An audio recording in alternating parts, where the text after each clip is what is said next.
سماجی کاری 16 جامع ترمذی نمبر 2029 میں موجود ایک حدیث میں حضور نبی اکرم صلی اللہ علیہ وآلہ وسلم نے نصیحت فرمائی کہ انسان اس وقت زیادہ عزت دار ہو جائے گا جب وہ اللہ تعالیٰ کے لیے دوسروں کو معاف کر دے گا۔ ایسا اس لیے ہوتا ہے کہ جو دوسروں کو معاف کرتا ہے اللہ تعالیٰ اسے معاف کر دیتا ہے، جس کی وجہ سے ان کی عزت میں اضافہ ہوتا ہے۔ باب 24 النوری آیت 22 اور وہ معاف کر دیں اور نظر انداز کرے۔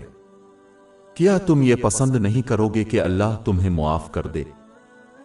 اس سے ظاہر ہوتا ہے کہ حقیقی عزت لوگوں پر سربلندی کرنے میں نہیں ہے، بلکہ یہ رحم کرنے اور معاف کرنے میں مضمر ہے۔ سیدھے الفاظ میں، اگر کوئی اپنی غلطیوں کے لیے معافی چاہتا ہے تو اسے دوسروں کو معاف کرنا چاہیے، لیکن یہ نوٹ کرنا ضروری ہے کہ اللہ تعالیٰ کی خاطر دوسروں کو معاف کرنے کی ترغیب دی جاتی ہے، لیکن ساتھ ہی ضروری اقدامات بھی کرنے چاہیے تاکہ وہ دوبارہ زیادتی کرنے والے کے ساتھ زیادتی نہ کرے۔ یعنی انہیں اپنے آپ کو بچانے کے لیے اپنے رویے کو درست کرنا چاہیے تاکہ تاریخ اپنے آپ کو دہرانے سے بچ جائے اور دوسروں کے ساتھ اسلام کی تعلیمات کے مطابق برتاؤ کرتے رہے۔ دوسروں کو معاف کرنے کا مطلب یہ نہیں ہے کہ دوسروں کے احترام میں بولی ہو۔